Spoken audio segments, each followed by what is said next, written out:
The views and opinions expressed on this program do not reflect the company, owners, management, staff, clients, or partners.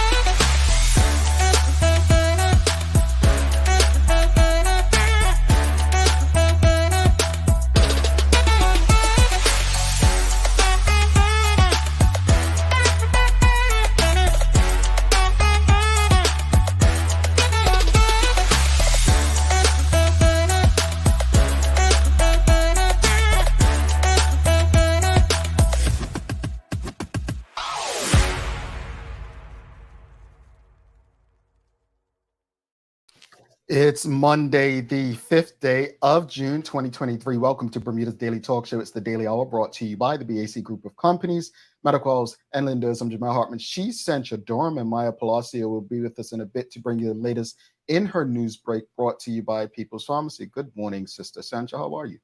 Good morning. I'm great. I'm doing good this morning. Do anything fun on the weekend?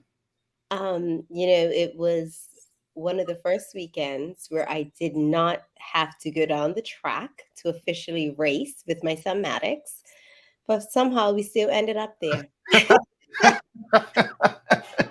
No, I did go to Bacardi had an event this weekend. I went to that. The rain did not ease off, but it was a really good event. It was fun. The decor was done by Planning Factory, Lindsay of Planning Factory.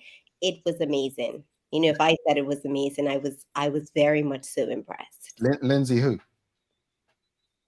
Barnett. Barnett. Okay, I don't know her, but congratulations to you, Lindsay. Big things.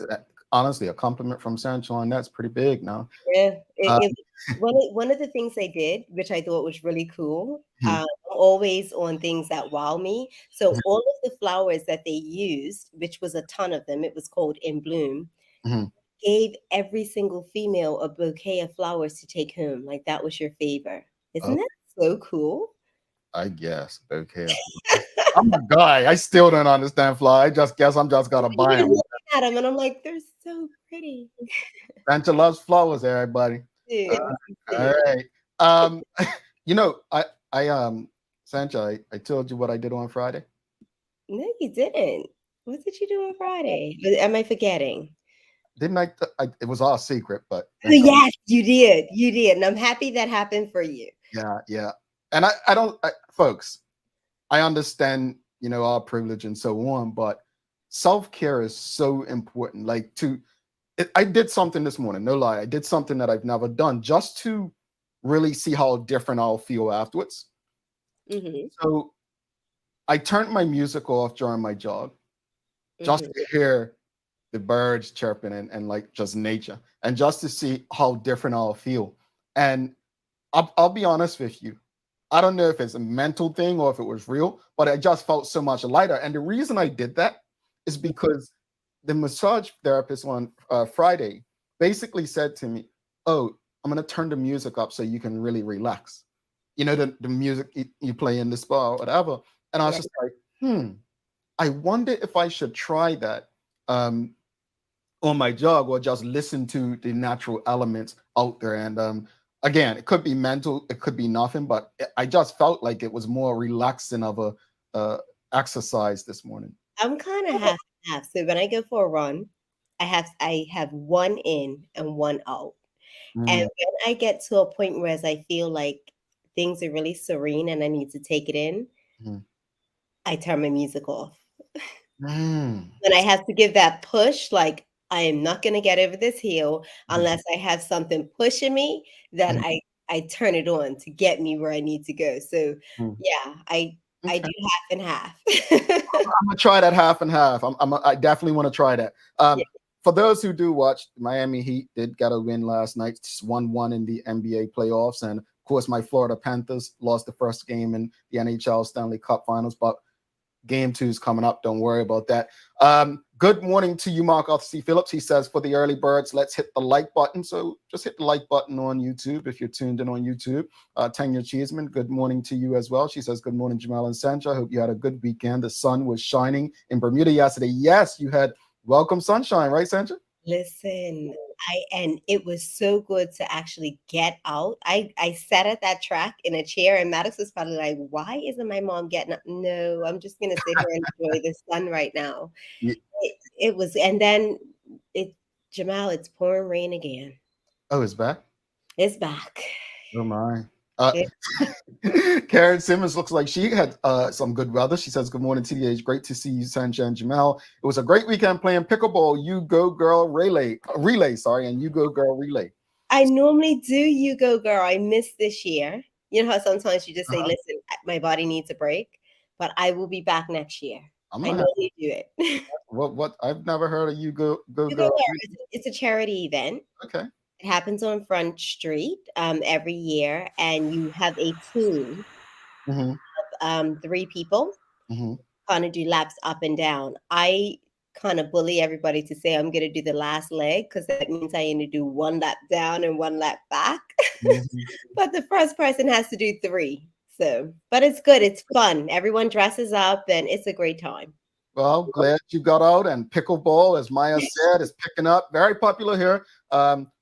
I would do that. I think we should, like I said, do some teams of pickleball during the summer, TDH crew. Greetings, everyone. Thanks for making us part of your daily routine. A good one today as we welcome H&H drummer Showande Butterfield to the show. We're going to discuss Gombe culture. Obviously, a lot was said about Gombe last week when there was an incident at Harbor Night. The Daily Plate is a Who Said It, all right? A Who Said It. So guessing a famous quote. And folks, please don't forget to subscribe on our website, thedailyhour.com. Follow us on all of our social media channels to stay up to date with all that we have going on. Help us grow beyond the mic as we do our part to continue to improve our community. Well, we had a poll up on our Instagram. And the poll basically, no, that's my personal Instagram. That's not TDH. TDH Instagram says, Sancha, so it says,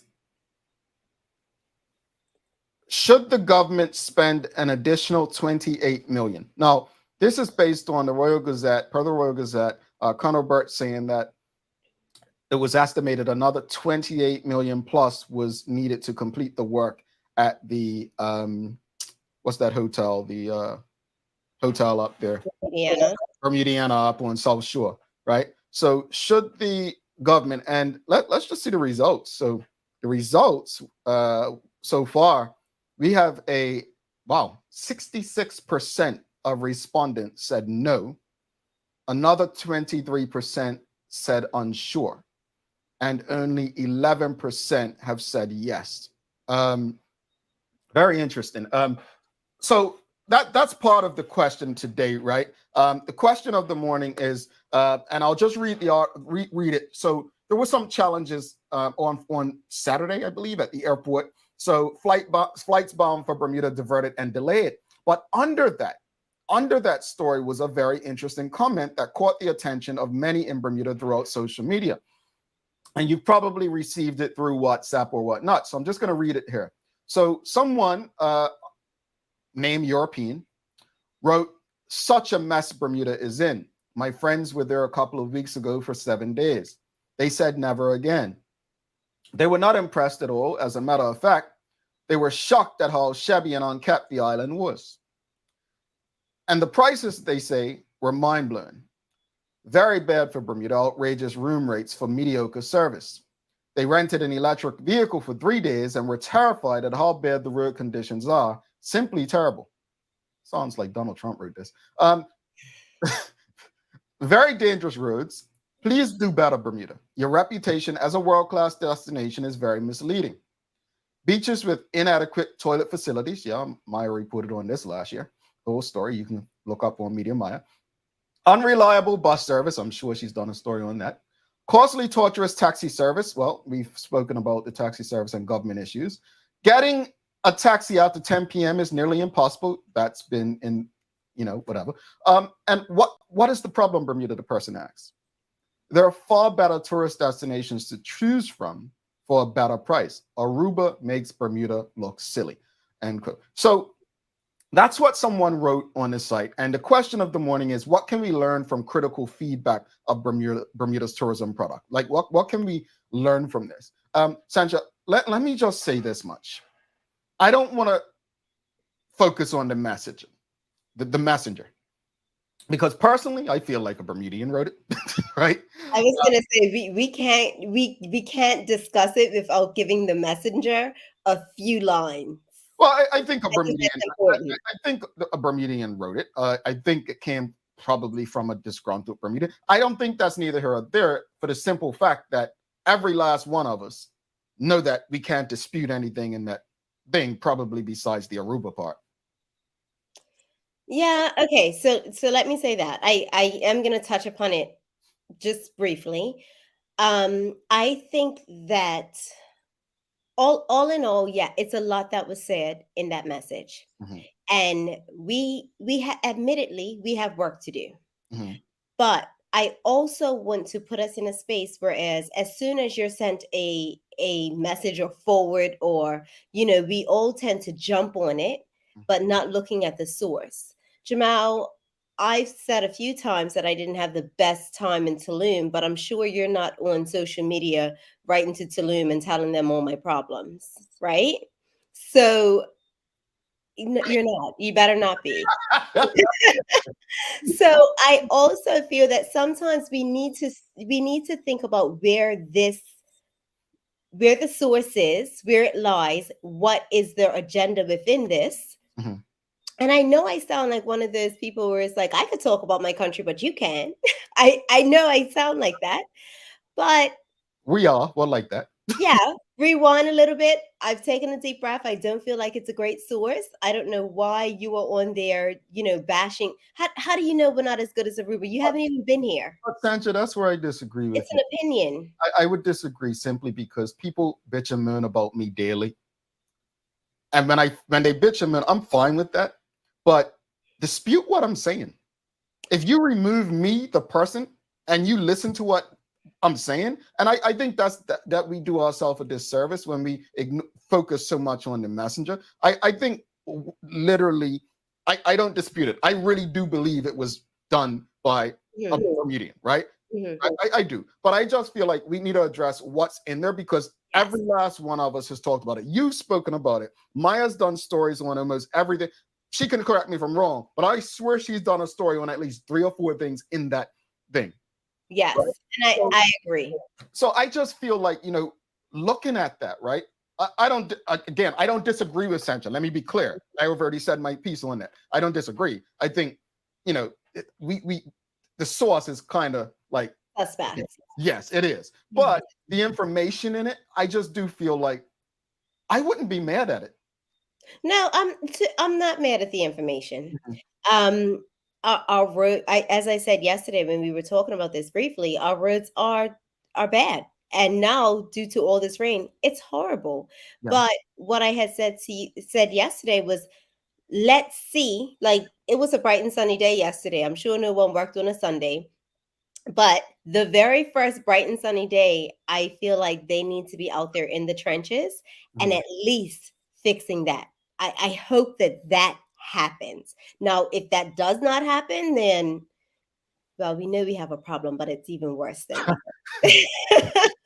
But you're right. I mean, and I understand that people in public works have families, but honestly, when I was in Bermuda in February and I'm riding on the bike, and you all know I take my time anyway, don't overtake, none of that. But I felt unsafe with the speed that people are driving, the carelessness, the recklessness. It's a disaster waiting to happen every time people get on those roads. So we know that the roads are unkept. I used to say to you all, when I used to bring people to Bermuda on fam trips, right, to get them familiar with the island and things that we have to offer, right? They always spoke about how pristine Bermuda was, how clean it was, how the hedges were always well trimmed versus other destinations they would go to. You all have said that Bermuda's not like this anymore. You all have said that the roads are crap. Like, think about it. When I was growing up, we defined the class of a country based on having paved roads. Yeah. And I think that they are doing this balancing act right now of how do we keep people employed and keep these roadworks going and keep money, flowing. But at the same time, it's like, okay, enough with do we have an end date for this? And I guess they're just going to keep going so that at one point they can just pave the roads one time. But this has been going on for years, and gradually every year it's getting worse. Yeah. If we move over to the hotel situation, we know our state for hotels right now. And I'm gonna be honest, even when we had South P, it wasn't the best hotel rooms for what you were paying for it, right? Our hotel rooms in Bermuda are expensive. Like, value for money is not there. Sandra, can I say this? And this might offend some people, right? Well, everything I say does in some way. But anyway, you've ever been to a Courtyard Marriott? Yeah. Okay. If we're honest, the majority of Bermuda's hotels are pretty much no better than a Courtyard Marriott.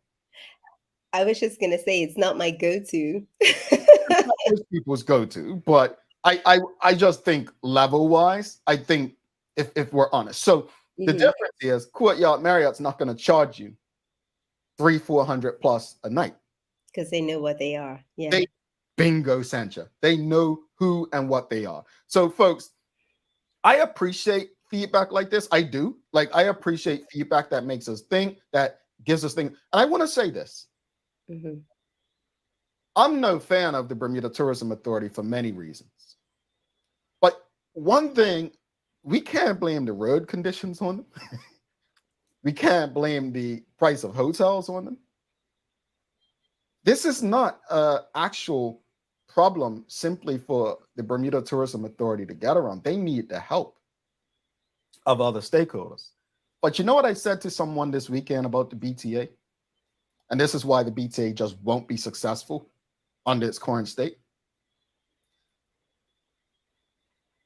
Key stakeholders have absolutely no respect for the Bermuda Tourism Authority. And because they don't have respect for the organization, it can't be successful. That's why Bermuda tourism will not be successful under its current regime. You need people that are respected. You need people who people respect to get the work done.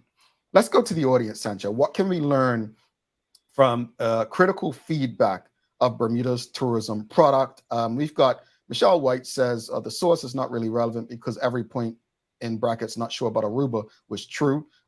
This is where we are. Fix it. Showande Shields says we must learn that Bermuda is in a terrible tourism state, a place we have never been before, and the BTA leadership has no clue about how to resolve this ridiculous dilemma. And in fairness, I did just say I don't think the road conditions and hotel prices are on the BTA, but at the end of the day, those responsible for hotel prices and roads and the like are stakeholders. So the stakeholders basically, as I just stated, have no respect for the BTA. So, I mean, to your point, I guess that comes down to leadership, right? I mean, also, if we look at it, we like you just said, we cannot put this off on the BTA. The BTA cannot say, okay, this is the bus schedule. This is how the buses are running. They cannot say, I'm sorry, let me go and pave the roads. They cannot say, what was the other thing that was in there? The bathroom facilities. Bathrooms. Well, they can yeah. I mean, their job is to get heads in beds, right? So I think the bathrooms, that would be more government, right? That would be an extension of them. A lot of these things are government. It's not BTA. Yeah. But again, I mean, hey, it's they're all one and the same when you ask some people. I mean, when you think about how people are appointed. Michelle White says, squeaky wheels gets the oil. Messages like this need to squeak really loud. We hit a pothole yesterday. We couldn't suddenly stop because of traffic behind us and couldn't swerve because of ongoing traffic. It hurt. So again, this is impacting locals, right? If it's difficult for locals to drive on the roads, if locals want to go to a beach and use bathroom facilities, right? Think of the locals Forget the tourists for a second. Think of the local experience. Think of Maddox saying, Mommy, I want to go to the beach tomorrow. And you're like, well, we can't go to that beach, but I want to go to that. Maddox, if you need to use the bathroom, we cannot go that. And you pop up Media Maya's video from last summer. Right? I would encourage the government to use this feedback to be and do better. Yeah. Just use it to be and do better, regardless of who wrote it. We've got to ask ourselves, is it true? And what can we learn from it? How can we become better from it? Tanya Cheeseman says the roads are horrible. They need to be putting the money there. What will it take? Serious accident before they do something. But we also, I feel as if, I'm going back to the person who wrote it. I feel like this is a person that actually wants us to speak out and wants us to, we need to do better in that. We need to hold our government accountable. Mm-hmm. And we have these conversations. We're here talking about it. Our guests will comment on it. But what are we doing as a community to say, okay, we're tired, enough is enough, and budgets need to be allocated to these are the things that we need them allocated to. Yeah. When do we do that? Sancha, all of what you just said, I just hope someone, a senator, an MP, a minister, I hope someone, maybe in the opposition, is tuned in. And I hope that when they're in there debating and arguing in the House or the Senate, I hope that they use things like that to become better. It's so easy to brush it off, oh, that's just someone who's disgruntled. Sometimes you can learn more from the disgruntled than the happy. The happy are comfortable because, oh, life's great for them. But life great for one isn't life great for all. Let's go back to the comments. Michelle White says, yeah, how can you sell a product that is mediocre? Well, they've been doing it for quite some time. Well, they've been trying for quite some time. Traveling Truddy says, our parks are in much needed attention. Well, Truddy, you travel a lot, traveling, right, in your name. What would you compare Bermuda to as it relates to the current situation and that response from that letter? Or wasn't a letter, but statement on the Royal Gazette. Shamari Talbot, this is pretty long, so we're not going to put it up. Keep your comments short if possible so they can go up on the screen. He says, I deal with tourists every day, and I've never heard a single one say that Bermuda is shabby and unkept. I hear that Bermuda is clean and by far one of the most beautiful islands that they've visited. Do we have issues? Yes, as does every other island, Aruba included, but the review by the anonymous poster with third-party information doesn't accurately reflect our island, in my opinion. Here's the thing. Bermuda is still very much one of the most beautiful destinations. But I think we'd be lying to ourselves or fooling ourselves if we compared Bermuda today with Bermuda even just 10 years ago, not even 20 or 30. Bermuda is not as well kept as it once was. If you just look at around, Bermudians are complaining about trash on the roads and more rats out there. It's not. Like, we don't need a tourist to tell us the challenges. But is it still better than others? Yeah, but that's not saying much. It's like you get a grade in school, right? You're an A student, and all of a sudden you get some C's. Well, you're saying, oh, well, the class average was D plus, so I still don't know. Really? Well, let me say this. If you're an A student at school, you get a B this time, and you're just like, I'm not going to study, forget it. The second time around, you're going to get a C, and the time after that, you're going to get a D. Yeah. So if we keep going down this road, I think everything, I agree. Like, I've spoken with different lots of tourists. I had a lady that came to Nail Bar. She was getting married. She had a bunch of people come in, and they were so in awe of Bermuda. I was talking to some ladies I went to Troupe. I was having dinner by myself. I ended up speaking to them. They were like, it's been raining, but we still love it. And I'm like, well, what made you come here? So we had this long conversation. People still do think that Bermuda is beautiful. They are happy. They're here, but we know the potential that Bermuda has. Our roads are horrible. We need better value for our hotel rooms. It's a fact. And we need to do better. The bus schedules need to be better. We need to do better. Let's not just say, okay, we have this product and this is what we're selling. It is what it is. We need to, and I mean, I have a kid and I tell him all the time, you need to be the best at what you do. And that means you need to prepare yourself. We need to prepare ourselves.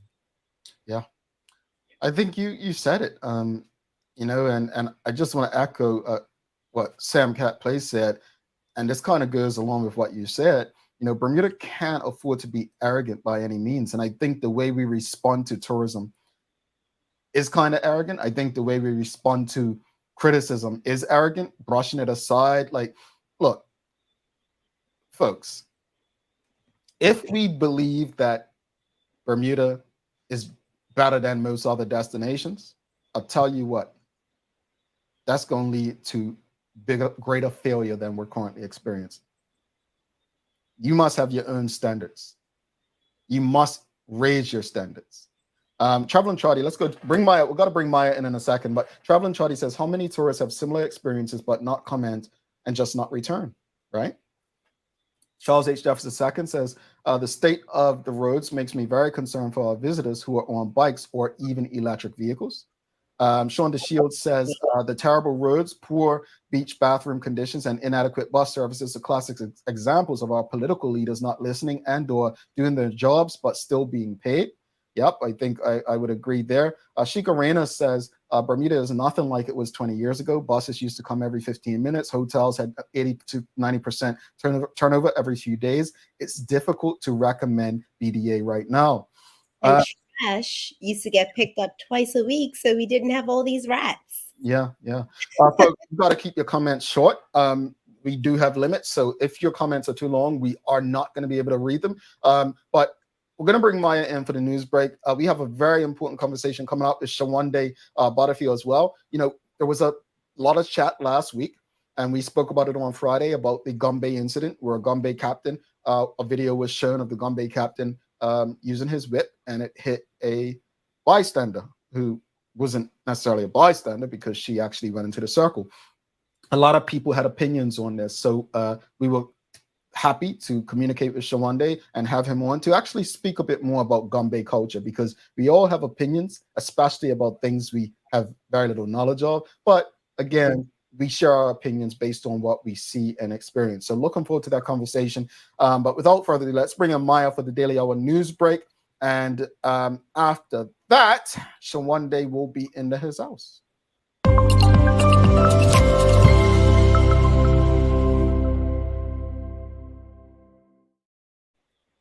Good morning. Greetings, Sister Maya. How are you? Hi, Maya. I'm trying to get over, what is Sandra? I'm trying to get over this head cold I've been dealing with for the past 5 days now. Oh, no. A lot of water.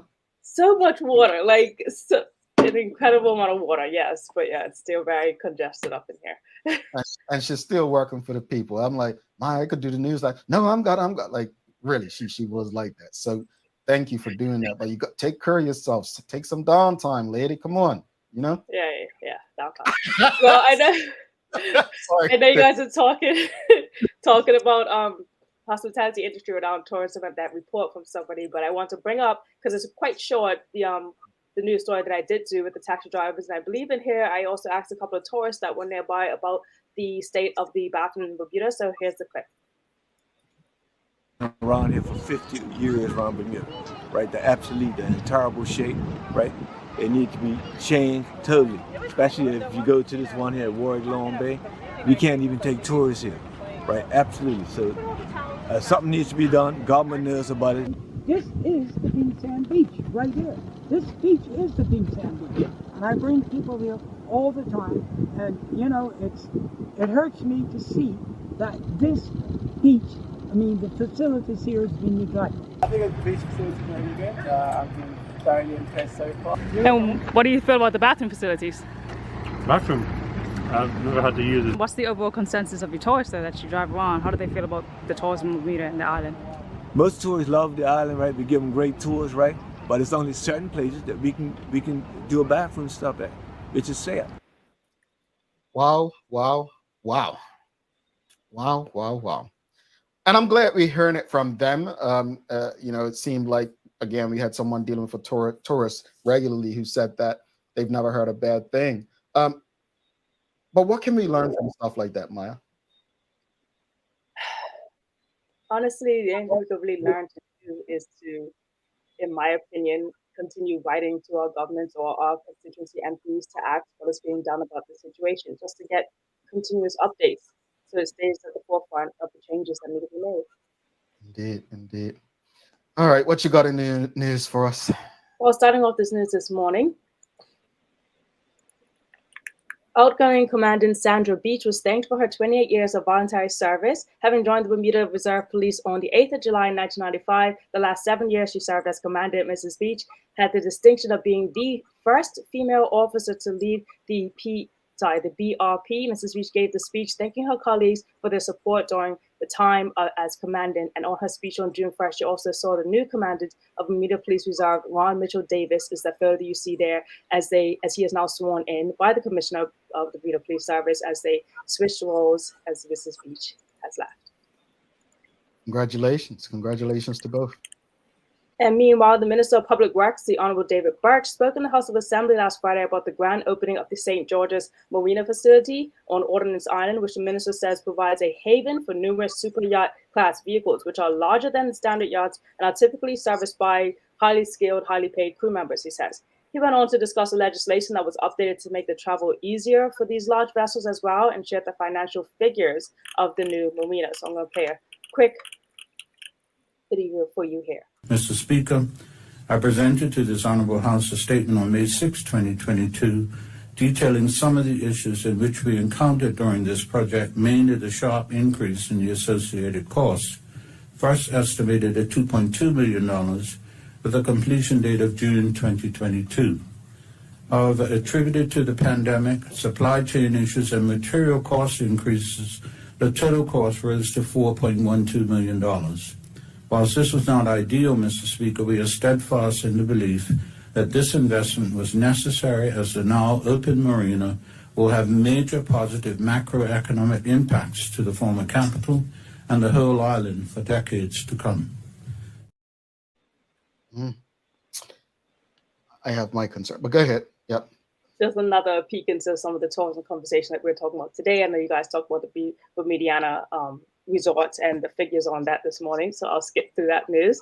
But the Minister of Transport, Wayne Alfurber, expresses deep concern and condemnation for the recently reported attacks on bus operators in Bermuda. It says the government remains dedicated to assessing different legislation to see how they can help with, making it more safer on these buses, not only for the bus drivers, but for the passengers on the buses as well. And he said that the ministry has already been starting to have advancements and things put in place that they have talked about with the Department of Public Transport, the Occupational Safety and Healthy Committee, and other stakeholders. So here's a quick statement from the minister at his House of Assembly speech.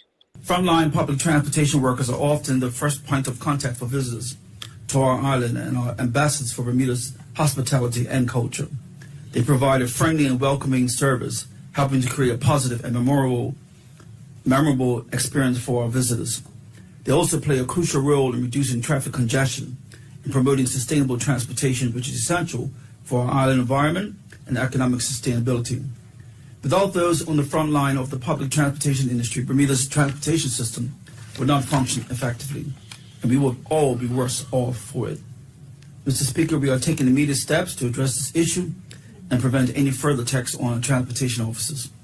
We are working closely with the Department of Public Transportation, DPT, Occupational Safety and Health Committee, and other stakeholders to identify and address the underlying causes of this violence. Some of the advances made thus far are DPT are holding lunch and learn sessions in the cafeteria for staff with various stakeholders, and Bermuda Police to receive first-hand information, instructions, and answers to their questions. Development of training program for staff members, equipping them with necessary skill sets to effectively manage and navigate challenging interactions with the public. Deployment of a policy to extend the deployment of surveillance cameras across buses currently without such systems, and the implementation of information signage aimed at notifying the public about the presence and purpose of the surveillance cameras. I haven't heard anything about a tax on bus drivers or public transportation, but I will say that I think surveillance is the right direction to go. I definitely do. I would hope that it's not a regular occurrence and they're just taking precautions. As well, I didn't see a report that came through about bus driver operator being attacked, but I did see a report from the governor of Bermuda on the social post, I think like a day or two ago, just reminding the public that there are consequences for not only attacking a bus operator, but people on the bus and around the facilities of the DPT as well, that you could actually prosecute for. I feel as if it happens. I definitely feel as if it happens, and I think that we need to prevent it. And I definitely think that it's something that's more regular now than it was back in the day. And it definitely happens, and we need to protect them. Yeah, I've definitely heard some in the past, and also stories I believe I reported about people going on the buses with weapons and having the police have to follow them down, having the bus operator kick them off. Like, it's a lot that happens on our public transportations. So definitely safety and precautions is necessary.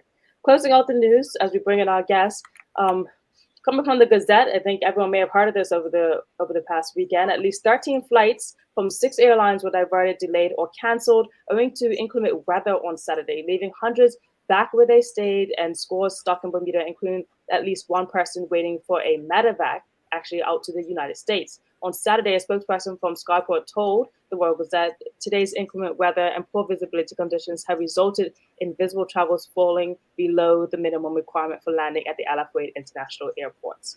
So there was also a comment, I believe I saw, saying that it had to do with our landing strips. There was also another one saying that it had nothing to do with the landing strips in Bermuda, but all to do with just the weather. Yeah, it's crazy. Well, how is the weather looking? It's not looking good. It's not looking good at all. Before I close out, I know Sandra mentioned this, but here's a great photo from Burn News about the You Go Girl race that was held on Front Street the other day, and it's helped to raise money for Women's Resource Center. So it's a really cool photo of some of the awesome costumes throughout the day. But yeah, weather is looking awful. Cloudy, periods of rain, showers developing, and a chance of rumble as well. Pouring right now. Like that too. Well, let's pour right in the days of the year because we're running out of time. But what you got for days of the year? Today is World Environment Day. Join the fight against pollution, deforestation, climate change, melting ice caps, and other threats to our environment, and learn how you can help to stop them. Issues such as pollution, climate change, deforestation, and human overpopulation have drastically changed the way that the world works. Because of the significance of these issues, the United Nations created World Environmental Day to help educate people about the consequences of human activity. So I think we need to take it serious. I know a lot of people there are people that don't believe in global warming, but I personally feel it's a thing. It's happening.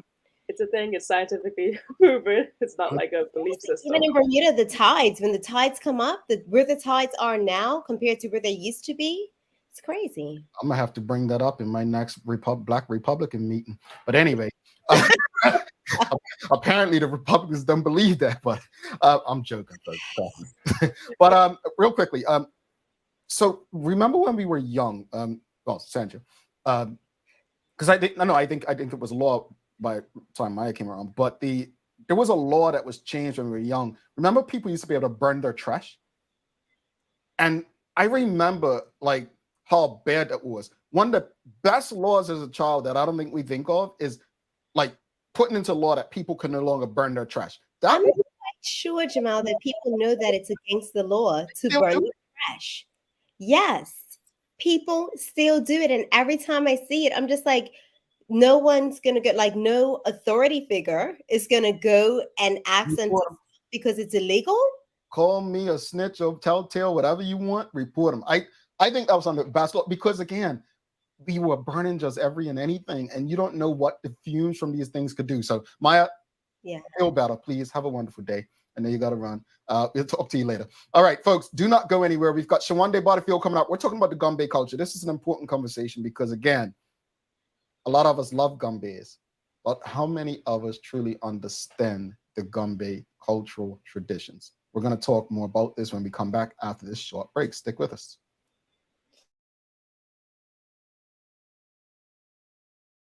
Let's face it, life can be a little wild, but shopping doesn't have to be. I choose People's, so that whether it's a prescription that needs to be filled, a toy for my little terror, or a gift for a new addition to the family, we'll see about that. Everything's available in one convenient location. Some call it People's. I call it my one-stop shop in the city. People's, we're here for you.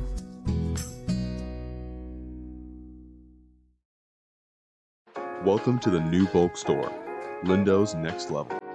Wake up in the morning with enough coffee to keep you running throughout the entire day. Your pet at home deserves the best. Stock up on dog food to keep your puppy happy. Need a quick, tasty lunch at home? Your chicken nuggets will be jumping right out of the freezer.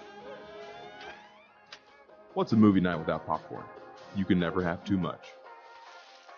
Lindo's Next Level. Why go anyplace else? Mom's celebrating her 70th birthday next month. Have you noticed her age is catching up with her? Yeah. Plus, she's having a hard time getting up and around like she's used to. I would sure hate to see her fall. At Medical House Limited, we can help make life situations easier. We have electric beds, motorized scooters, bath stools, walkers, you name it. Mom's been real good to us. We'll get her birthday and Christmas gifts from Medical House. Medical House has relocated next to the Dendy Town Field. Number 6 Bakery Lane, Pembroke. Telephone 292-3622. Alrighty, welcome back to the Big Show Center, Durham. I'm Jamel Hartman. It's the Daily Hour brought to you by the BAC Group of Companies, Medical House, Lindo's, and People's Pharmacy. Folks, please don't forget to subscribe on our website, thedailyhour.com, and follow us on all of our social media channels to stay up to date with all that we have going on. Help us grow beyond the mic as we do our part to continue to improve our community. Just wait on Showande to show up backstage, and we'll bring him on for the conversation. So, Sandra, real quickly, we talked about the incident at Harbor Night and your Gombe mother. Mm-hmm. And you understand the rules now, but did you always know that you couldn't go into the circle? No.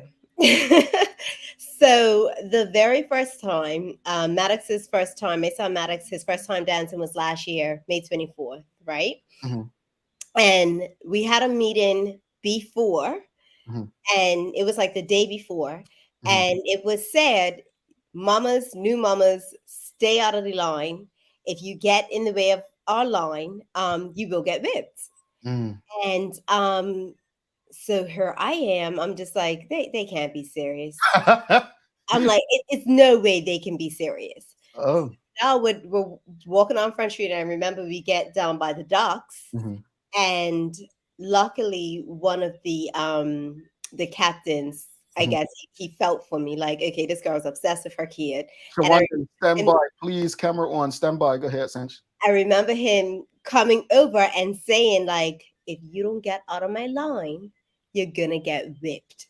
And at that point, I realized that this is a real thing, and now I get it. Like, and I was at first one of those people, like, I wish you would, but then I started to understand that it is a part of the culture, and I have to respect that if I'm going to put my son in a space for all of these things, like that come, the good things that come along with the Gombeys, I have to respect that as well. Let's hold that thought, because I want to bring Showande in the conversation, but I'm going to write this note, because I you made me think of something just now for later. But it's interesting how you said, you know what, I wish they would, but you changed your mind based on respect for the tradition. So I want to bring that, but let's bring in Showande. Let's do it different than we do the normals. Let's give him some Showande music, right? Is this appropriate? This appropriate, right? I think he's having some challenges backstage, though. So we're gonna wait for him to come back. But what I was gonna say just now, Sancha, real quickly, was when you said you respect traditions, I think that was part of the challenges with people. They felt like, traditions change over time. We evolve. This is 2023. Are we still gonna say that? Like, oh, just because it's tradition, we're gonna think this is okay? It's like it was okay at one point to, punish your children a certain way, whereas in 2023, it's not considered okay. So that was, it's interesting. I get it. I totally get that, right? But what I decided is that, number one, my kid is not that kid that his behavior is going to encounter him being whipped. And if I've been told, it's up to me to respect it and keep myself out of that space, right? So I have to respect what's going on. Okay. And within that, it's like, keep my distance. When it's a water break, I will go and make sure my son's okay. And other than that, I need to respect it and stay out of the line. If I don't like it, then my son shouldn't be a Gombey. Fair enough. Let's bring Showande in and see if we got him now. Let's bring him into some H&H music real quick. This is probably him drumming, folks. Morning, brother. How are you? Can you hear us? Oh, can't hear him. Can't hear him. You. Can you hear us? Can you hear us? We don't have you. Nope, we don't have him. Let's see. I don't even know how to help someone on a phone. Yeah.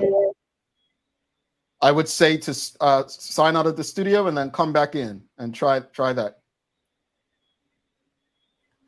So we'll remove Showande. We can't hear him, but we'll work around the challenges, folks. We'll have a conversation. But Sancha, what about you're speaking as a mother, though, right? You're speaking as a mother. There are people who are going to show up and they don't know the rules. They're not parents of Gombeys. You know what? I'm glad you said that. So last year when I was at Harbor Night, and during the summer, that's kind of where the community gets to see the Gombeys yearly. Mm-hmm. I said to myself, from a production standpoint, I do not understand when they are introducing the Gombeys, why don't they give a short snippet on what the history of the Gombey is, what it means, who they are, that sort of stuff?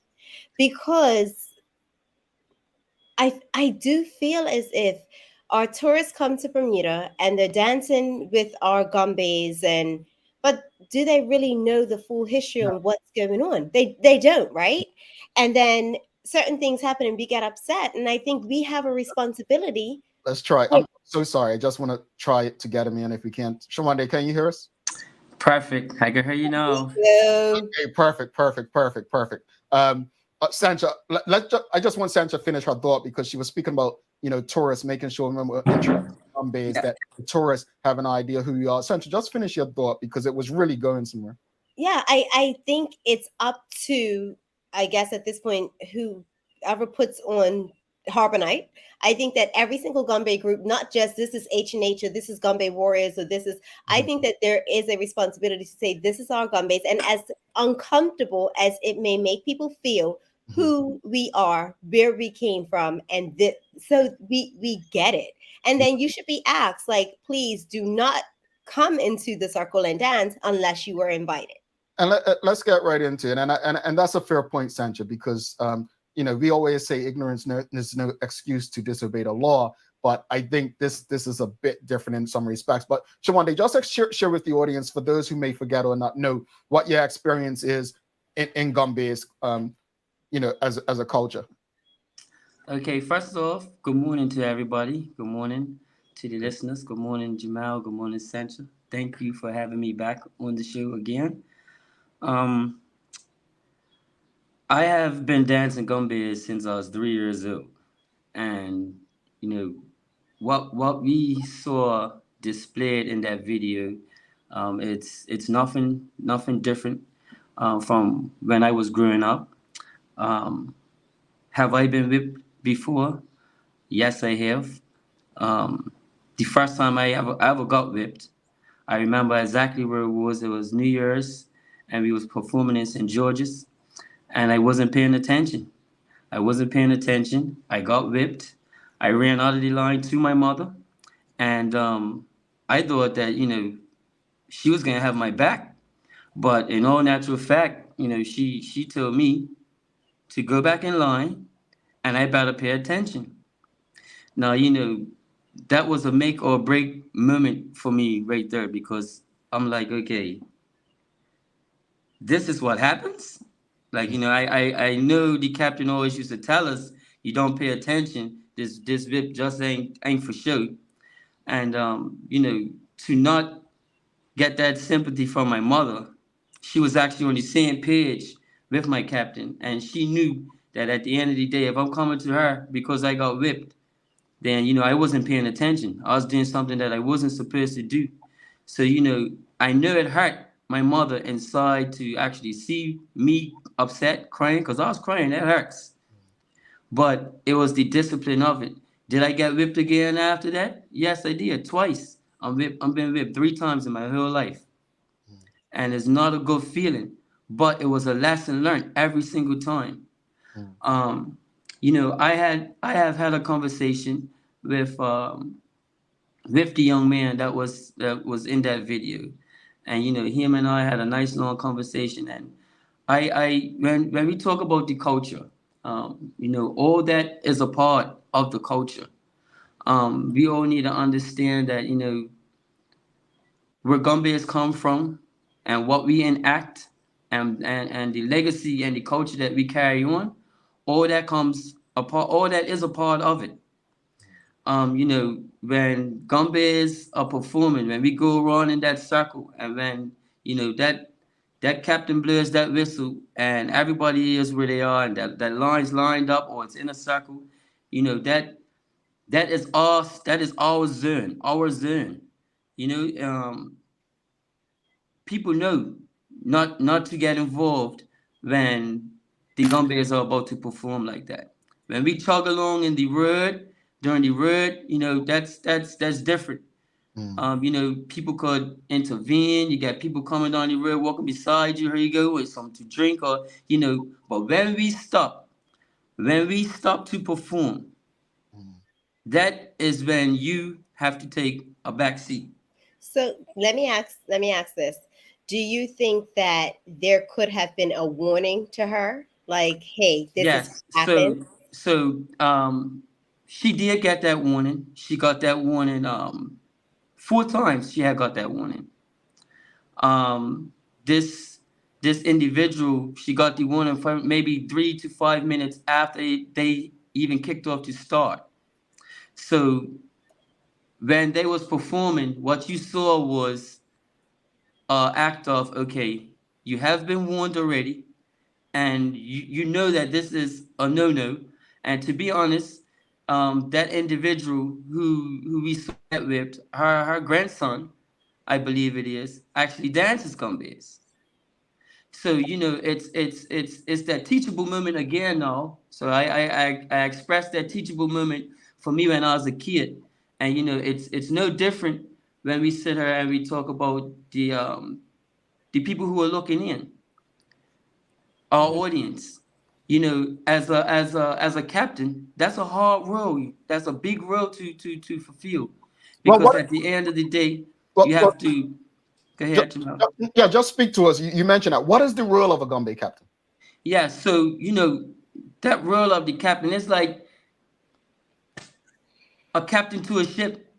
The last person, that ship sinking, the captain's got to be the last one to get off. It's no different when it comes to Gombe's. That captain has to be the first one to train it. That captain has to advocate for every kid, every young adult that is in that group.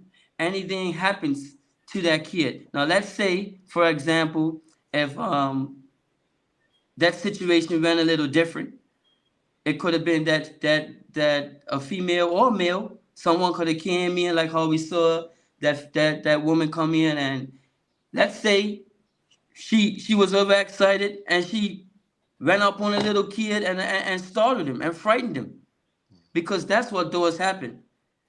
Women, men, they, you know, they're all caught up in the vibe of Gombe's, and then they're not really understanding of what exactly they're doing. Sometimes they, like I said, when you get elder people that rush up on kids just for the excitement of it, sometimes that gets taken back. So these kids get taken back from it. I just want to give a little story about my brother. He probably, you know, he's probably gonna say, bro, I can't believe you're gonna tell this story. But he was one of them kids when we was growing up with Gombe's, when it was people that overcrowded and people that intervened. He was one of them kids. My mom had to go stand beside him because he'll go missing. It will put him in a shell almost, especially when two Gombe groups will clash. You know, that's when you get two different groups, everybody coming together, and then it's overcrowded now. Now they got people that's excited, getting involved, and intervening when they shouldn't. And that's that captain's job. Do you So know how hard that is? Let me ask you this, because I actually saw that and experienced it for the first time this Christmas. When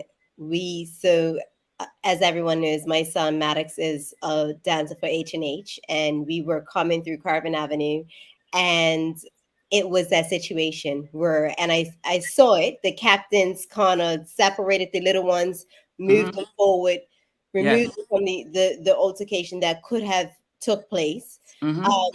There were some altercations between some of the groups, and I know you guys all came together and talked about it. But what do you think that this possibly did to the reputation of the Gombeys, especially within the community? And how do you come back from that when you're saying, okay, it's altercations that happen over Christmas, now it's Harbor Night, someone's being whipped? Like, how do we change that narrative, and how do we come back from that? Okay, like I want to say, it's a difficult situation in a sense where, like, you just brought up a scenario that happened in the back of town. Now, for most people, they wouldn't even know that happened until you just said it.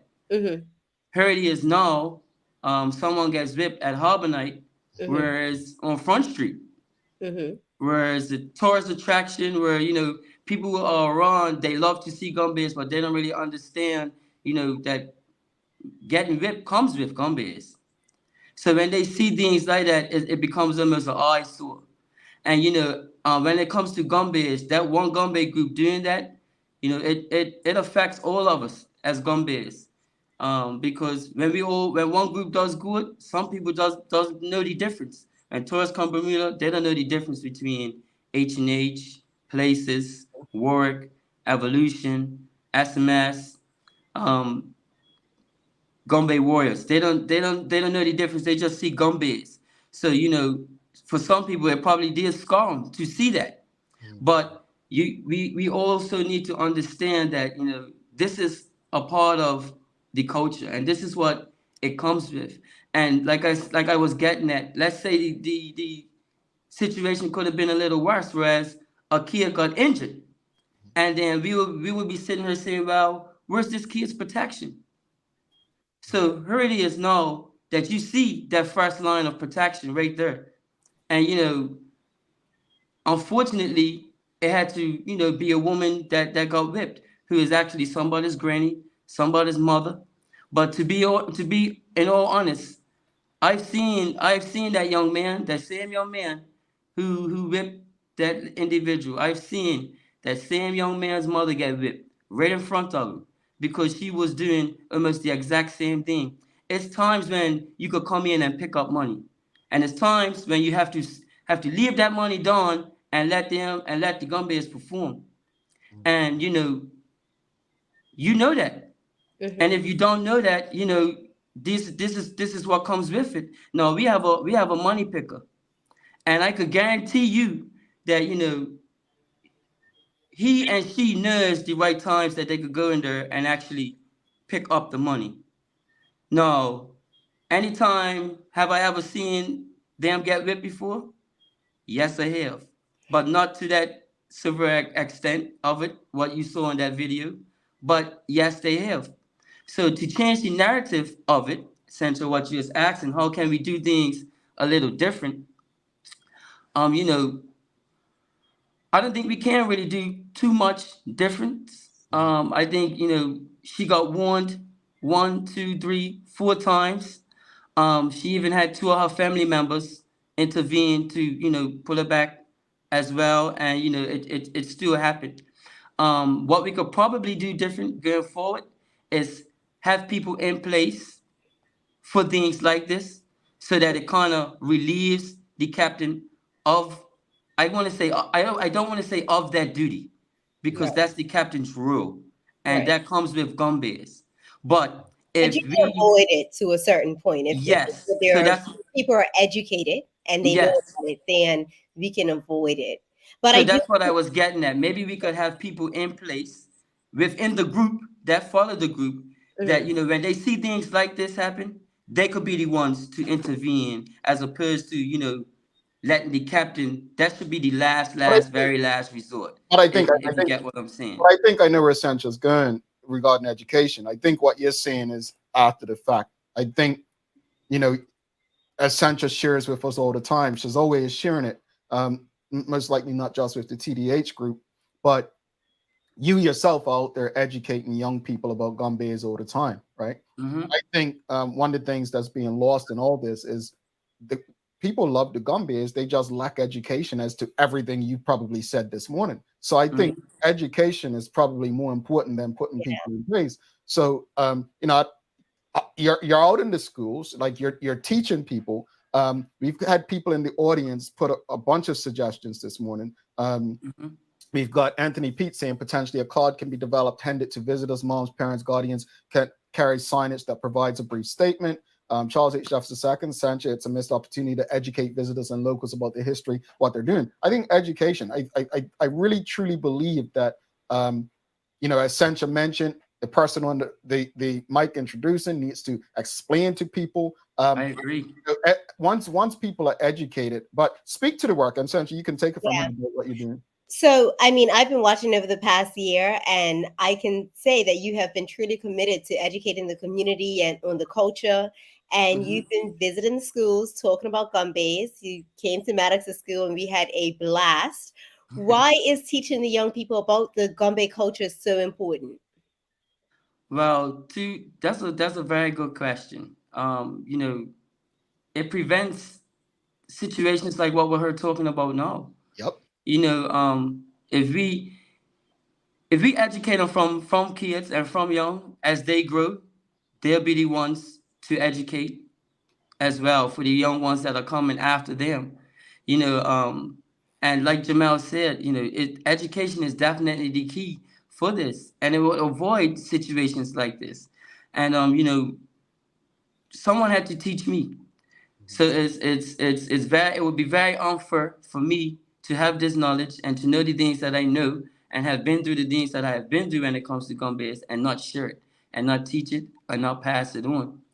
And you know, it's almost like I'm pretty much done everything I could do when it comes to Gombeys. Besides this, I looked around and I'm like, whoa, I've been doing Gombeys for years, but no one's never came to my school to say, this is what this means, and this is the significance behind a mirror, or this is the significance behind a peacock feather or a Gombe mask. You know, so it's kind of bittersweet for me because I get to these schools and it's like that's how I feel. Like, you know, nobody didn't teach me, so this is it's up to me. I don't want to fail these kids. Can I So, ask? you know, it's things that I'm doing, and I wish that the government could push a little bit more when it comes to these things, you know, when it comes to our culture, our history, our heritage. Why isn't stuff like this incorporated into our school systems? Can I ask you quickly? I mean, because I know it's been said on the show a few of the things, but can you tell us just maybe 3 facts that you would go and tell the kids at school about Gombeys? Okay, three facts that I would definitely tell the kids. For one, I will ask them because a lot of people doesn't know the meaning behind the word Gombeys. When you hear the word Gombeys, it means rhythm and beat. Um, when you simple things like for a mirror, I had mentioned, and you see a mirror on a Gombe suit, a mirror. Most people just think that that's decorations, and it's not. The mirror on a Gombe suit is to reflect the demons. When you see just the significance behind the Gombe mask, that is to hide your identity. Because you have to keep in mind that Gombeys represent runaway slaves. Did slaves get whipped? Yes, they did. Did they get disciplined? Yes, they did. So we're going to keep in mind when, just like that example that I gave you, I wasn't paying attention in line. I got whipped. I got disciplined for that. When you see, and Gombeys are very spiritual. Simple things like the chain stitch. That's the most biggest part of the Gombe suit to me. When you see a chain stitch, every hole that you see on that chain stitch represents a shackle of a slave. when you see every piece of wool that goes through them holes on that chain stitch, that wool represents a slave that was on them shackles. So, things like, exactly, there you go. So, beautiful Gombe suit and with tourists, they see colors. They love it. It's beautiful. But when we break it down, you see that nice purple chain stitch, like I just mentioned, on the side of that Gombe suit. To me, that's the most significant part of a Gombe suit. That hull, like I said, represents shackles. Every piece of wool that goes through that hull represents a slave. There are mirrors that you see on that Gombe suit, like I said, that reflect the demons. When you see the stitching that's holding all them sequins and stuff together, them stitchings actually represent a slave getting whipped. So when you break Gombe suits down, it's a lot that goes to it, and that's just briefly. When we talk about a peacock feather, the eye of a peacock feather represents that slave that used to look out. That slave that says, "Hey, listen, it's trouble over that side. We can't go that way. We have to go this way," which is the whole reason why we have a wild Indian. Most of us don't even know that the wild Indian is the person who carries the bow and arrow. Another thing that, not to cut you off, another thing that I was excited about is that your mom is now doing Gombe costume making classes, right? Yes. Where she's explaining the background of it. She's teaching you how to actually make the Gombe suit correctly. Yes. And for me, I saw that you made 2 pairs of pens. Hey, listen. I was like, what do you mean this is your first time making pens? Hey, I have always taken that for granted. Not everyone is blessed to grow up in an environment, whereas, I was destined to be this person. And I'm just realizing that this is my calling. I have always been around Gombe's since day one. My granny used to make Gombe suits, and that's who taught my mother how to make Gombe suits. And I've witnessed my granny making my uncle's Gombe suits and cutting off her own hair for their Gombe plaits. So it goes really, really deep when we talk about Gombes. And I couldn't go home and tell my granny that I got whipped today, because that's licks.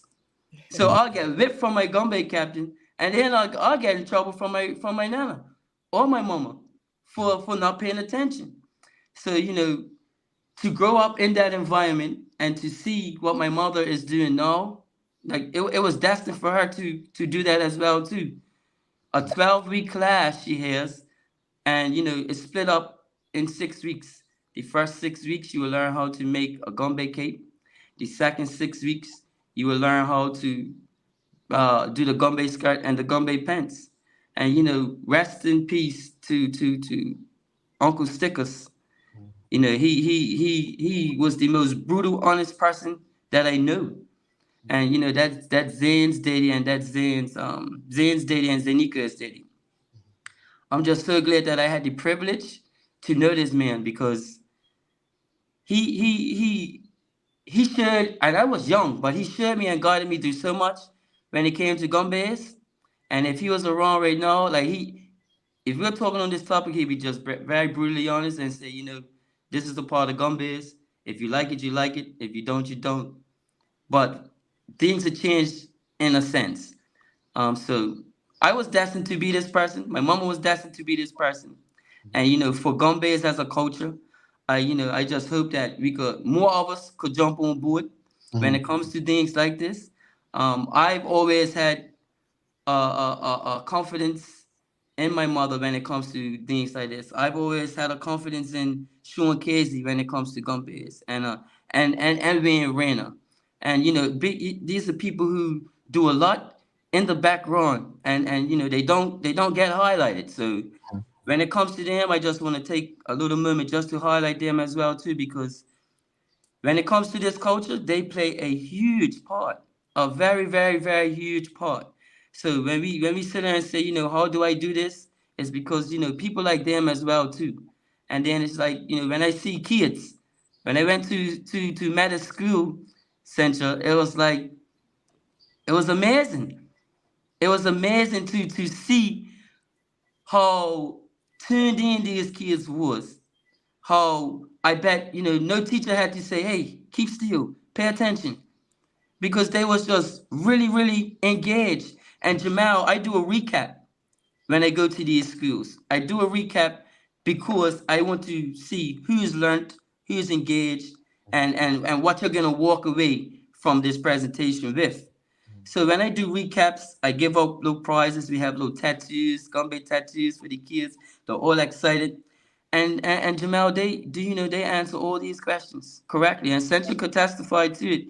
Everything that it's spot on. And some of them even know these questions before I even ask them. You know, the one thing that I loved about it, Jamal, and it's probably something that people aren't even looking at, the fact that Showande came into a private school, Maddox goes to Summersfield, and he was able to educate the kids who are going to go home to their parents and let them know what a Gombe is. And yes, it came from slavery. And as uncomfortable as that may make them feel, it's something that they actually had to address and understand that their kid now knows the background, they understand it, and they can live within it, and we move forward. But I think it adds a respect. I think you know, when they have this education, they now can respect it a bit more because they have a better understanding. Now, I want to go to something because we have a lot of comments and we are out of time, but I'm going to try to be concise with stuff. George Butterfield says, I thought all Bermudians knew that if you break the line, you'll be whipped. That's why it's important we learn our history. Well, here's the thing with this, right? I'm going to use Dr. Maria Seaman. You know, she's a very, and I say loud, meaning everyone knows who Dr. Maria Seaman is, a pastor. She takes very conservative, traditional stances in what she speaks out for, right?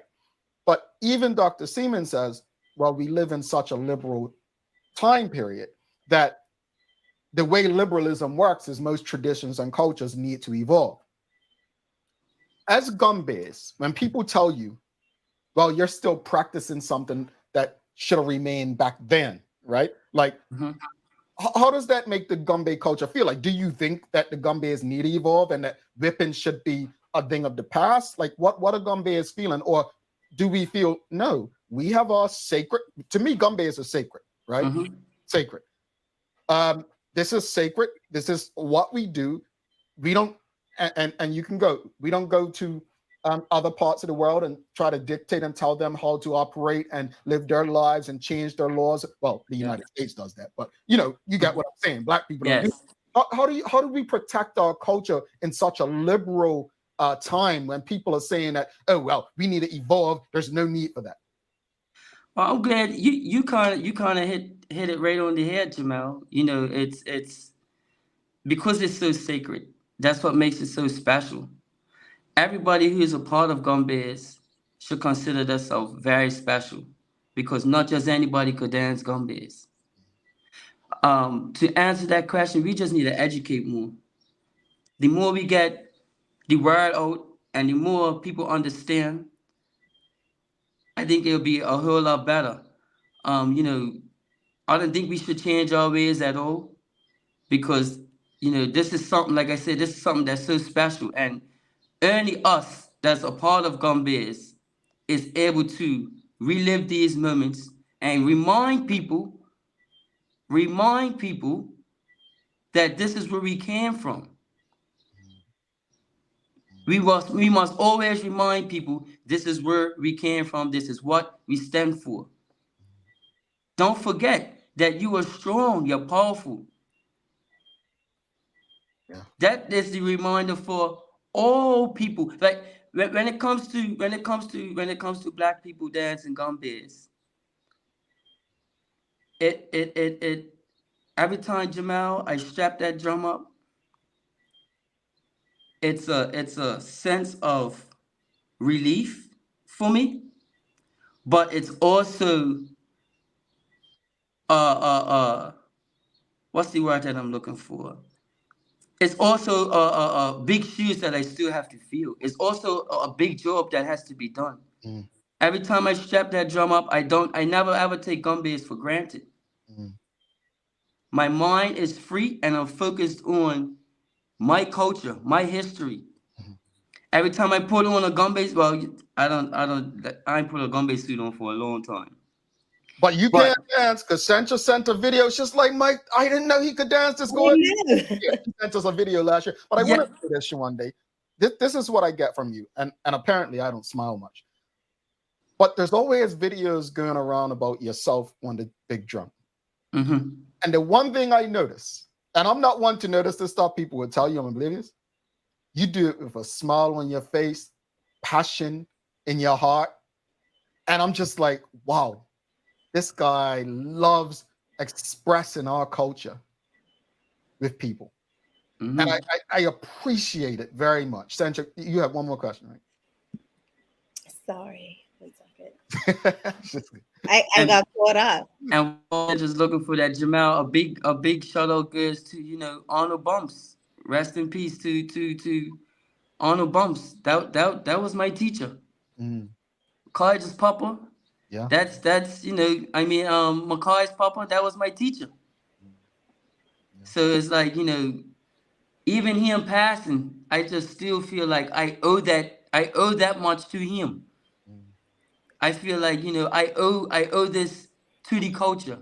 Yeah. I feel like I owe all of this to the people who doesn't know and doesn't understand. I feel like my purpose is to sit there and to make people understand. When I had a conversation with that young man in that video, he explained to me, because I asked him first if it's okay if I come in and speak on that situation, because that is the level of respect that I have for everybody in Gombe. I'm not just gonna come here and speak on something that really didn't have nothing to personally do with me, but in a sense it did have something personally to do with, because it's Gombe's. Yeah. Like I said, tourists don't know the difference between groups. It's Gombe's as a whole. So he explained to me that thank you for doing this, because I'm really not that type of person to be in the forefront. So this is why we have to come together and stay strong for one another, because what one can't do, the other could do for the culture and love of Gombe's. I'm glad you said that, because the unity among Gombe's is necessary for the messaging to connect with the greater community and those outside. Go ahead, Sam. Mm-hmm. So I am so happy that you were able to come on again. Thank you so much for joining us. But how can someone contact you if they want you to come in and do a presentation? And are you only doing schools, or can a corporation, a business, have you come into their place to kind of explain and give the history on Gombe's?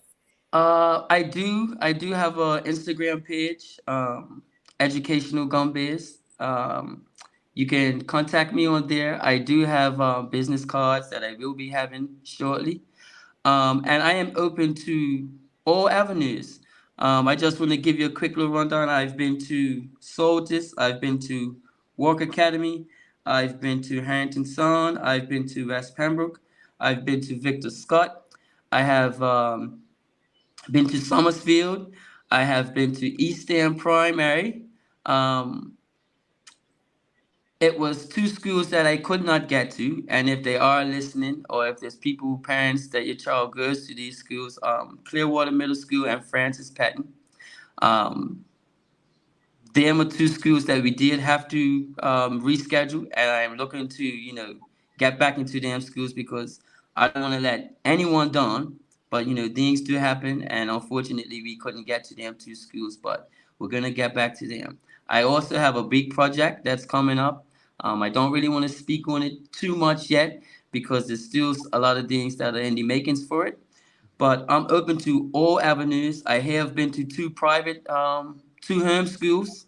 I have been to 3 camps. And like I said, I'm open to all avenues. It's not just schools. It's all avenues. Folks, if you appreciated this conversation with Showande, do us a favor. Go follow Educational Gombey on Instagram right now. Just check it out right now. But give us a thumbs up, a love, a like, and make sure you share this in your WhatsApp groups, this conversation. I just did take a little peek to my WhatsApp just now, and someone said they learned so much from this show they never knew before, just listening to Showande. And that's why we exist. And let me be clear. Showande was the one who reached out to us. I was almost like, we had no problem. Sancha was mad last month that we didn't have him on before Bermuda Day. I'm like, what do you mean? But I'm like, but Sancha, I don't know. Let me check the schedule. So first off, honestly, thank you guys for being so open and having these conversations with us. You know, this is our show. You can come on whenever. Thank you. Knowing that, you know, what you're doing in the community. I'm glad, Sancha, you asked that last question. I want to see you out Pitts Bay Road in those companies to get a great understanding. I'm going to share something with you. Why? When I was in Bermuda tourism and I had some groups in Bermuda, it was a hotelier, non-Bermudian, didn't live in Bermuda, but responsible for selling Bermuda. And Gombeys were performing at this event. And I've said this on the show before. He was like, I can't use the language on her, but basically, it's just not over yet. You know, so them not having an understanding of it. And it's like, I'm not going to wherever you're from in Texas and complain about the smell of your pig on the barbecue. Like, come on, like, don't do that. Don't do it, you know, but these conversations are always so valuable, Showande. And I think we can go on for another 3-5 hours. But again, just remind people, Educational Gombey. Do you have an email they can contact you on as well? Educational Gombeys. Actually, the email is the same too. educationalgombeys@hotmail.com. And just before we break away from each other, Sancha, I just also wanna say that is a good idea as well too for Harbor Nights, for someone to be there to introduce Gombeys, to give a brief history of what they're looking at and what they're about to experience and where does it come from and why. And I'm pretty sure if something like that would have happened, they probably would have been a little bit more understanding of what actually had took place when that took place. You know, will things like this happen again? Yes, it will. I'm pretty sure. I'm pretty sure it will. I'm pretty sure it will. But have their eyes been open to understand that, you know, there's a time and a place when you could do things like that? I believe so too. So, you know, it's more of, like Jamal said, the more we educate, the more we get the knowledge out there with people, things can be a whole lot better. One favor before you go. So right here, this is actually my H&H music that I had like 12 years ago. I need something new based on what you guys are playing these days. Can you please let us know if you're going to be releasing something? If you release something, can we pay for it on iTunes? Is it going to be a CD if they still make them? But we need some updated H&A music. Okay.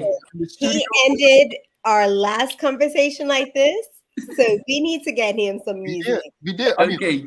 I have to, you know, so like I said, everybody plays a role. So, you know, that's not really my forte to, you know, so I have to definitely hit up my boy, my ace boy Billy. Okay. Or DJ Maestro. Them two right there, they know a lot about with computers, uploading, streaming. But I'm got you, Jamal. Got you. I can sort that out for you. But any under one condition. Okay, so if I get you this, you're smiling already. Good. So if I get this for you, you gotta show me some moves. Can you actually dance? Jamal, you know what? You talk about Gombeys all the time. I never thought about that. Can you dance? A little leg. Don't worry about that. I can come a little leg. But that's good enough for me. That's good enough for me. All right, let's have it. I'll do my part. You do yours, brother. Thank you so much. Sounds like a deal. Talk soon. Okay, thank you guys once again for having me. No worries. Cool. All right, Showande Butterfield, folks. If you appreciated that conversation, give us a thumbs up, a love, a like. Yeah, I'll get on. I'm gonna show you something on video, son. Don't worry. I ain't in Bermuda. I ain't no Showande medics, but I'll get down. Folks. No, but you're in Bermuda again. We'll find some Gombeys, and I need them to call you in. I'm about to do it in person. Yes. Oh. I can't wait. I get to record it, and you like putting stuff up by surprise. Here we go. Oh. All right, let me. I might have to go H&H training, folks. Please give us a thumbs up, a love, a like. We're gonna take a quick break, come back, wrap it up. Really appreciate that conversation, but unfortunately had to come to an end. Let's get this daily play coming up. All right, stick with us. Hi, welcome to ER Fisheries. I'm Jalen Steed, store manager and trained chef, and I'm here to help you with all of your food needs. Let's talk about why you should come and check out ER Fisheries. We offer the widest range of specialty meats and seafood items at a price point that will absolutely fit your budget. As a chef, I'm able to answer all of your food questions, help you come up with meal ideas, and generally guide you in the right direction. You'll get a custom shopping experience unlike any other food store in Bermuda, where we'll cater to your needs and provide you with excellent customer service. Where else can you get quality cooking advice and quality products? I look forward to helping you with all your meal ideas.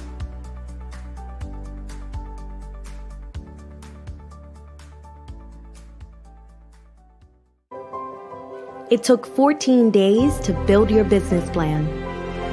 6 months to build the courage to leave your day job. 3 weeks to find the perfect location. It took 10 days to outfit your space just right. And 1 day before your first client walked in the door. All totaled, it took you a full year to get your business operational. And this is just the beginning. To the entrepreneurs, the risk takers, the people that shape our economic community, we salute you and are here for you every step of the way. BEDC, providing knowledgeable, progressive, professional, and innovative support to Bermuda businesses. All right. Thanks again to Showande Butterfield for the conversation this morning. Folks, if you appreciated the conversation, give us a thumbs up, a love, a like. Also, please make sure you subscribe and follow us on whatever medium you're tuned in on. Make sure you subscribe and follow us and hit that notification bell. We agree, Jacqueline. Great job, Showande. I'm so proud of him and his mother, she says. Love you guys. Continue to educate. Karen Simmons says she's waiting on my little shebang. Thank you. Yeah, and Sancha just likes making fun of me, guys. Sablia says, awesome and informative interview, Showande, and Michelle White says, very, very informative. All right, folks, it's time for the Daily Play, brought to you by, well, thanks again to the BAC Group of Companies, Medicals and Indias, and People's Pharmacy for allowing us the opportunity and supporting us and having the kind of conversations like what we had today. It's time for the Daily Play, brought to you by Bermuda Trivia at stores throughout now available at stores throughout Bermuda. Follow Bermuda Trivia on Facebook, Instagram, Twitter, and TikTok to find out why it's Bermuda's favorite trivia game. Sancha, are you ready? I'm ready. Audience, help me out. Yeah, she needs your help on this one. Quote, famous athlete, a man who views the world the same at 50 as he did at 20 has wasted 30 years of his life, end quote. So you said athlete. Basketball, boxer. You're close. Muhammad Ali, no. My word, she just did that.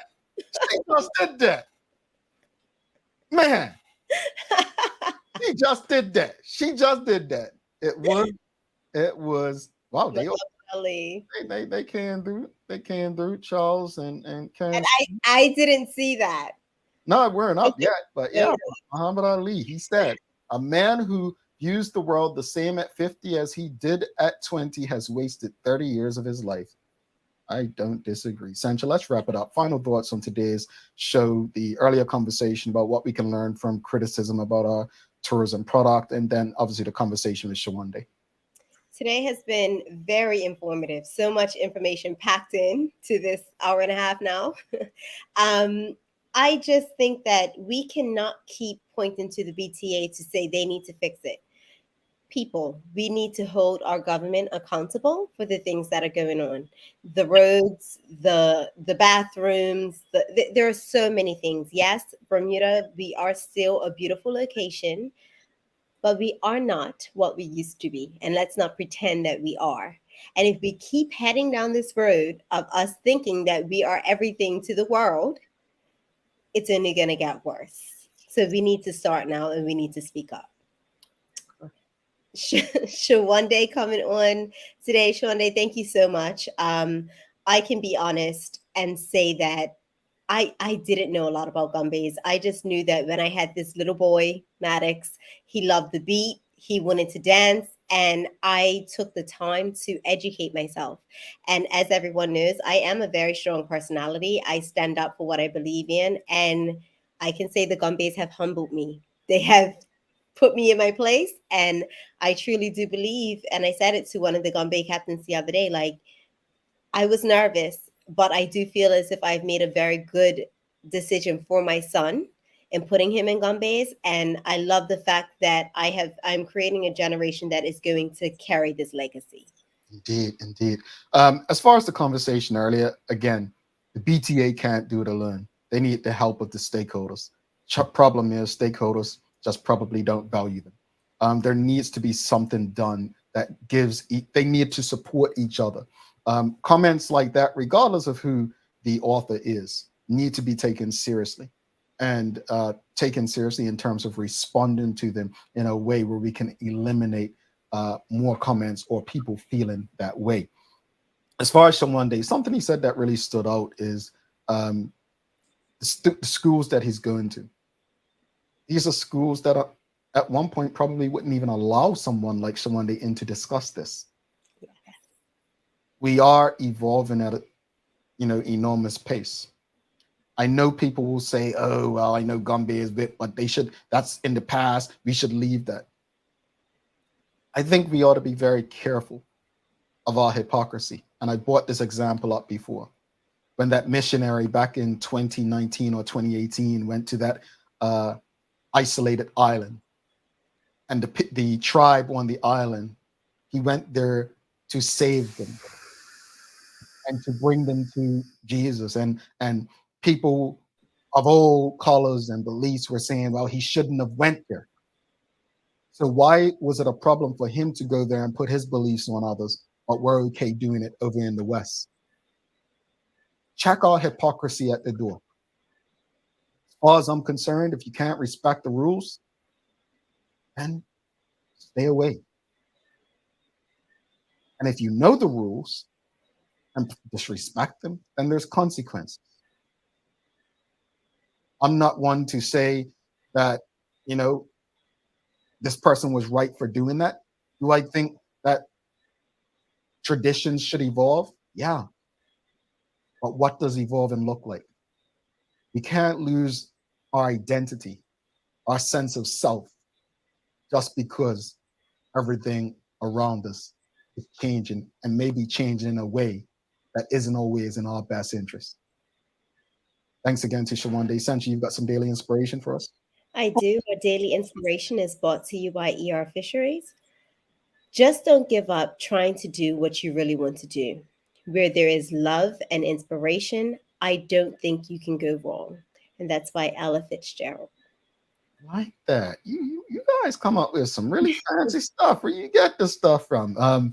Folks, don't forget to subscribe on our website and follow us on all of our social media channels to stay up to date with all that we have going on. Help us grow beyond the mic as we do our part to continue to improve our community. Thanks again to our partners, the BAC Group of Companies, Mediquals, Lindos, and People's Pharmacy, for ensuring that we're able to do this with you on a daily basis. As always, we appreciate you, we love you, and we thank you for making us part of your daily routine. If all goes well, we'll be back to do this again with you tomorrow. She's Central Durham. I'm Jamel Hartman. Please do make it a safe and a great day. We are out.